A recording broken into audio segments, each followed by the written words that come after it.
Hello there, welcome to probably the first video of the new year for me. This does not mean I'm back making videos yet. I'm slowly coming back. I've had family issues to deal with, changing medication as well for some mental health things. So it was a slow start to the year for me. So I won't be back making videos on a regular schedule, probably till February at least. So that's just the way it's going. The reason I'm doing a video is due to the death of Ed Pressman, who some of you probably won't have heard of, but when you find out the films he was involved in, you'll realise how important this guy was in filmmaking. So, the obvious ones to get out of the way first are Badlands and the early Malick and DePalma films from the 70s. These were the things he was doing in the early 70s. He was the executive producer of Badlands, and he was a big force in that one, which was the start of the Terrence Malick career, which is a very important cinema. And when Brian De Palma moved from doing like the counterculture comedies to the horror movies and the satires of the 70s, Pressman was a producer early on with films such as Sisters and Phantom of the Paradise, which is another Stone Cold classic. So that's started his career off really well. So I'll go through some of the films he's done as producer first, then we'll go into the executive producer phase, because there's a lot of stuff here. So I'm going to cut out some, but The Hand was the first Oliver Stone film. Not very successful, but it got him started. He did Wall Street, Talk Radio, Reversal of Fortune, Blue Steel, all Oliver Stone co-produced films or directed films, so he did that. He did Homicide, the David Mamet film that Saoirse Ronan loves. He did Bad Lieutenant with Harvey Keitel and Able Forever. He did Hoffa, which is the Danny DeVito directed film about Jimmy Hoffa. He did The Crow. He did the wonderfully awful Street Fighter. He did the crazy, insane Island of Dr. Moreau. Not his best, but these, you don't forget these films. So the Crow series is all him. Those were probably his paycheck films. The Blackout, which is a underrated Able Forever film with Matthew Modine. New Rose Hotel, Two Girls and a Guy, which was James Toback before his personal problems and revelations about him, starring Robert Downey Jr. during his phase where he was still on drugs. So New Rose Hotel, which is another Able Forever film that Dion Wynn raves about. You have American Psycho. You've got Undertow, which was also produced by Terrence Malick. You had Blood Lieutenant Protocol New Orleans, which is Werner Herzog. Those were the ones he was directly involved with as producer. There's other films he produced that he was not their day-to-day on, but he was involved with. So you had Conan the Barbarian, the Das Boot Director's Cut, Conan the Destroyer, Sam Raimi's Crime Wave, which is his first film after Evil Dead, Alex Cox Walker, which is terrific, To Sleep with Anger, Charles Bonnett's masterpiece. You have The Disaster That Is Judge Dredd, but he sold the rights well in advance, and he wasn't really responsible for that mess, ultimately. You had Black and White, another Toback film. You had Wendigo, which is a Larry Fessenden film. You had Harvard Man, another Toback. You had a whole bunch of them. Thank You for Smoking. Fur, which was an art house film. It's just a lot of really good films. Party Monster, which is one of the few Macaulay Culkin films he did as an adult. So he did a hell of a lot. I mean, there's so much good stuff on his filmography that you have to actually look at the list to go through it all.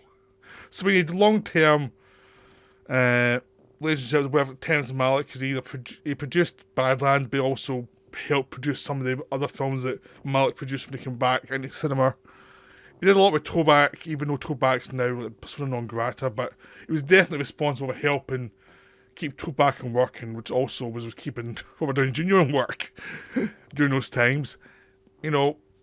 So Malick and DePalma he really helped those two who'd go on to have long-term careers in the genres that he helped them get financing for early on.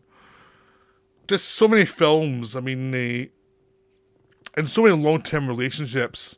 I mean, Catherine Bigelow was he helped produce her Oliver Stone for The Blue Steel. Reversal of Fortune was the big Oscar winner for Jeremy Irons. There was just tons of films. He did a lot. He did lots of different types of things. He did some things that were art house, like the Bad Lieutenant films. He did some things that were much more commercial, like the Crow films. Sometimes he was co-producer, sometimes he was the main producer. And sometimes the films didn't go well. But you can always tell that he was trying. So, I mean, like, even something a disaster like Crime Wave is still an interesting film. And Street Fighter is a disaster, but it's a film most people who are cineasts probably have seen Street Fighter because it's so bizarrely weird. But it's just like the quality and the quantity is like, he seemed to do the films he wanted to do, and then he would do the more commercial films, some of which he packaged and then sold on, like Conan of a Baby or Judge Dredd. He was early in the development process for both those films, and then when they became too big for him to produce himself, he would sell them on, but usually with a script and a package of people involved, and then someone else would be the day-to-day producer on them. And sometimes the films worked better than others. I mean, like, Conan worked really well. Judge Dredd, not so much. But the guy kept making really good films, and he had a massive influence on a lot of development of careers, either starting them out or producing stuff when they were still mid-career and they were needing help getting films made, like Larry Fessenden, Charles Burnett. You executive produced some of their films that were important films, like To Sleep with Anger is a really wonderful film. There's just lots of films in this CV like that, The Walker, like who would help produce Walker, which is a film that Alex Cook blacklisted. There's so many films here that he made that were wonderful.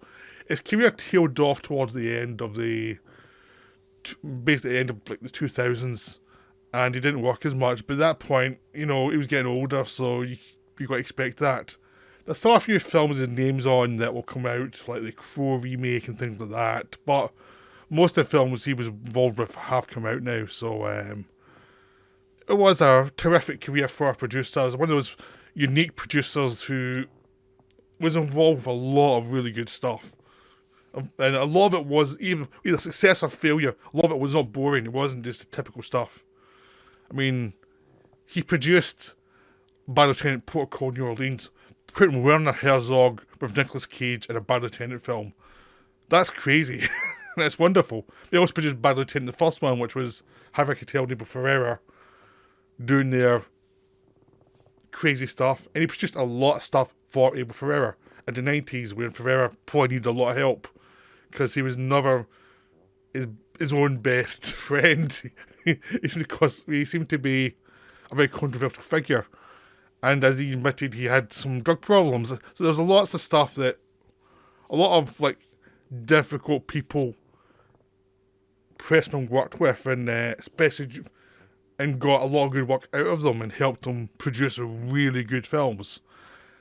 And that's kind of important to remember, not just the directors, but the people who were behind the scenes who were very important, who helped get films made and also were instrumental in getting people to actually realise their talent and get these films out so that we can watch them year after year.